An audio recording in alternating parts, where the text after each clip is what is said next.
il faut créer de l'emploi par les PME, les PMI, petites et moyennes entreprises, petites et moyennes industries. Et pour ça, il faut de l'énergie. Et voilà pourquoi nous nous battons. Et je m'en vais vous donner d'ailleurs quelques nouvelles à ce propos. Je suivais une vidéo, comme vous avez l'habitude, de la BDS qui parlait de Calamamouche. J'avais rigolé, ça me fait rire, c'était instructif, hein, c'était très intéressant. Et je voudrais vous dire qu'il y a de bonnes nouvelles de ce côté-là, en fait. Je viens moi-même de m'en rendre compte de visu. Et j'ai été sur les lieux. En fait, tout ce temps, depuis le mois de juillet, lorsque le ministre des Infrastructures a lancé des travaux, il fallait que l'entreprise se mette en ordre de bataille. Donc, il fallait poser une base vie. Il fallait emmener un concasseur pour les pierres qu'il faudra broyer. Il faut aussi une usine d'embaumer pour pouvoir ensuite mettre de l'asphalte. C'est beaucoup de travail. Moi, je l'apprends aussi en même temps, ce genre de choses. C'est plusieurs mois de travail. Et là, ils sont quasiment prêts.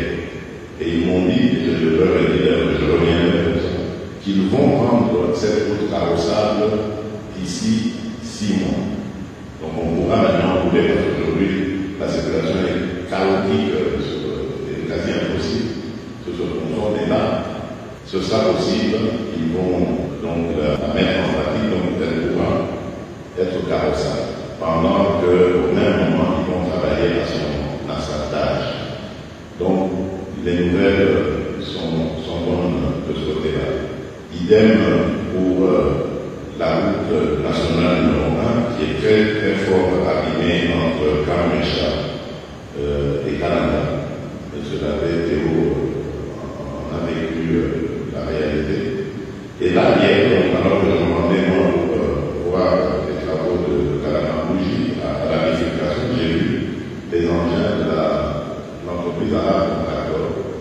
Et je venais donc, comme j'étais avec le ministre des Infrastructures, il me donnait donc la nouvelle selon laquelle tout est arrangé aussi avec Arabe Contactor, et donc ils vont parachever ce tronçon en même temps que le contrat, et celui-là est financé par la TAD, qui va maintenant permettre la construction de la route Canada-Bujimaï, est aussi lancé.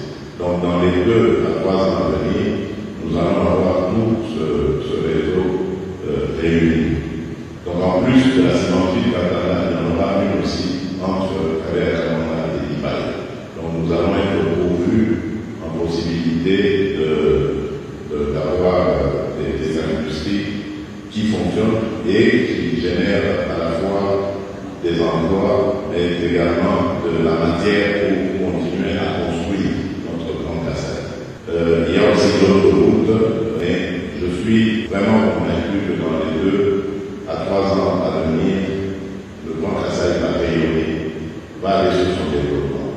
Toutefois, j'aimerais quand même attirer l'attention des uns et des autres, parce que c'est vrai, je l'ai dit encore à Canada, je le dis ici, je l'ai dit tout à l'heure aussi au meeting, désirer Calamamouche, je sais très bien, c'est une belle infrastructure et une ouverture vers l'extérieur, l'océan Atlantique, mais il y a l'Angola.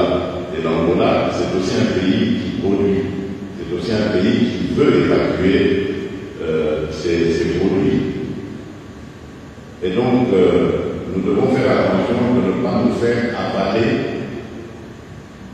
par l'Angola avec le Calamamouche. Nous devons aussi produire chez nous. Et j'étais quand même heureux parce que j'avais reçu l'Afrique. Et quand je leur ai dit ça, il y a quelqu'un qui a demandé la parole et qui m'a fait voir qu'en fait, il y a des produits chez nous, au Kasaï et au Kasaï central, qui sont très utilisés en Angola, qui sont très demandés parce qu'en Angola, il n'est pas, c'est comme le manioc, les ananas et tout ça. Donc il y a quand même des choses, ça m'a donné de l'espoir, il y a des choses que nous pourrions produire à l'avenir et qui vont être consommés là. Parce que c'est ça le grand enjeu.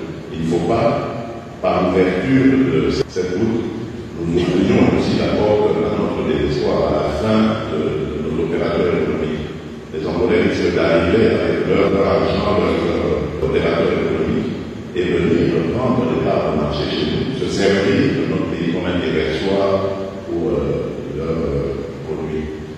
nous devons faire face à cette compétitivité et pour ça, c'est en développant l'agriculture que nous allons y arriver. Et la canne en partie, je crois que je ferai aussi ici en Djemaï, j'ai encore donné quelques tracteurs, des engrais, des semences, parce que je veux que l'on appuie les coopératives et les petits paysans pour renforcer leur capacité et produire davantage dans notre pays.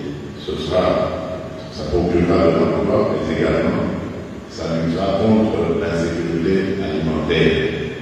Et si demain nous avons de l'énergie suffisante, les Congolais pourront eux-mêmes créer leurs petites et moyennes industries, petites et moyennes. Merci beaucoup, monseigneur. Merci. Vous êtes vraiment un être merveilleux. J'ai vraiment la chance de vous avoir. Je vous remercie de tout cœur. Je remercie l'abbé Blaise Canada. Je remercie tous les autres abbés qui sont là, les frères et sœurs de la chorale. Et Dieu vous bénisse vraiment amplement.